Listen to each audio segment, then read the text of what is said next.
بسم الله الرحمن الرحيم. عنوان هذه الحلقة: رواد تاريخ العصور الوسطى في مصر. طبعا أنا الآن أتراجع عن هذا العنوان تماما. لا يوجد شيء اسمه عصور وسطى، هذا وهم كبير. وأنا أتمنى أن الجمعية التاريخية المصرية في خطوة جريئة من دكتور الشربيني رئيسها يقوم بعمل ندوة للوصول إلى حل في ماذا؟ إعادة تحقيب للتاريخ. من غير المعقول أن نظل بالملابس القديمة التي اسمها قديم وسيط حديث. لا يوجد شيء اسمه قديم ولا وسيط ولا حديث ولا كله معاصر، وهذا عن قناعة، ولست رائدا في هذا الأمر. الأستاذنا الراحل الحاضر قاسم عبد قاسم اعترف بهذا صراحة، وفي كتبه كان لا يضع كلمة أستاذ عصور الوسطى، قاسم عبد قاسم جامعة الزقازيق، ويكفي هذا، ويكفي أنه قاسم.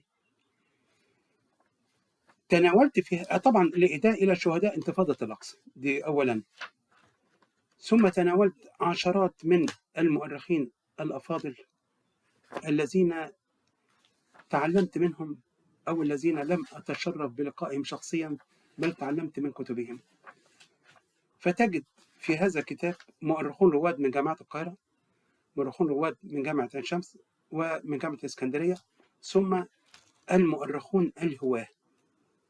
ويهمني جدا هؤلاء الهواة، لأن منهم من فعل ما لم يفعله المحترفون صراحة.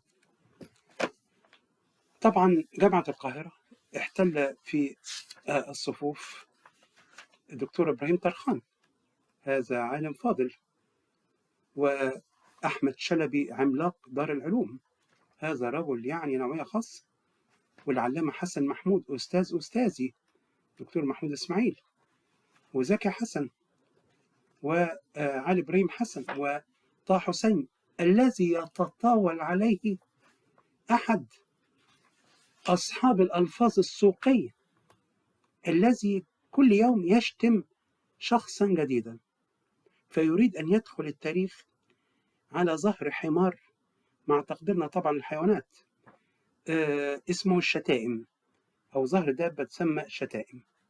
طه حسين عميد الأدب العربي المبصر بنور البصيرة، علي إبراهيم حسن، ومن جامعة عين شمس أستاذنا دكتور ماجد، وأستاذنا دكتور إسحاق خبيت، ومن جامعة اسكندرية العلامة جوزيف نسيم يوسف، عزيز سوريال عطية، أحمد مختار العبادي، وغيرهم. وطبعا من جامعة عين شمس لا أنسى هناك أساتذة أفاضل، سيدة كاشف، وهذه السيدة العظيمة اتصلت بها كي أخبرها أنني خصصت عنها فصلا في هذا الكتاب، فسعدت جدا وقالت لي: ما زلت في الشارع يا دكتور مؤنس، اشتريت كل النسخ اللي مع بائع الجرائد والصحف والكتب، أخذت منه 10 نسخ ووزعت على أصدقائي وتلاميذي، قلت لهم: لا يزال هناك إنسان وفي كرم أساتذة. قلت له: أنتم علمتونا.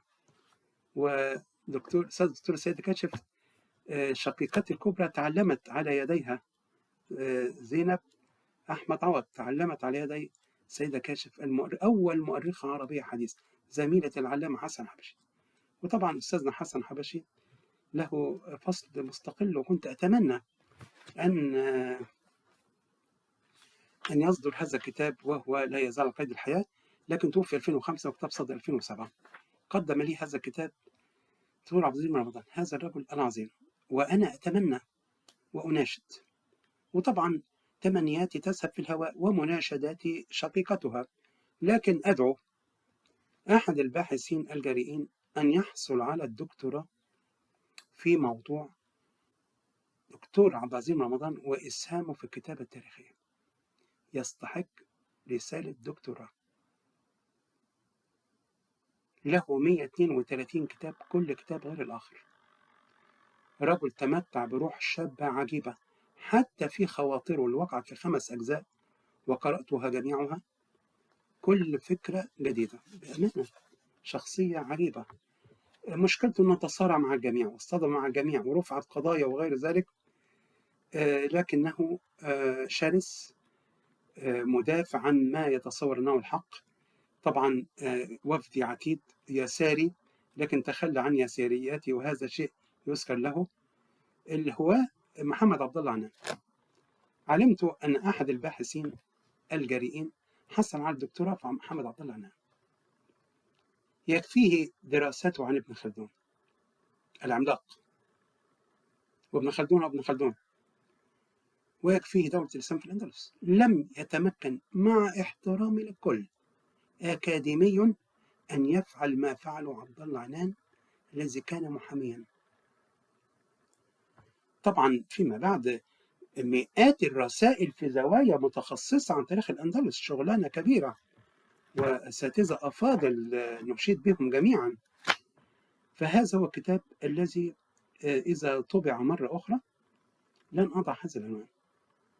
العصور الوسطى أكذوبة كبرى، معترف أساتذة كبار مع تقدير الجميع إن بوهم هذا الكلام، وهذا هذا التخصص الموهوم أدخل المؤرخين في صراعات وخلافات ومشاجرات، وأنت متخصص، لا أنا متخصص، أنا بيزنطي، أنا غرب أوروبي، أشياء مضحكة.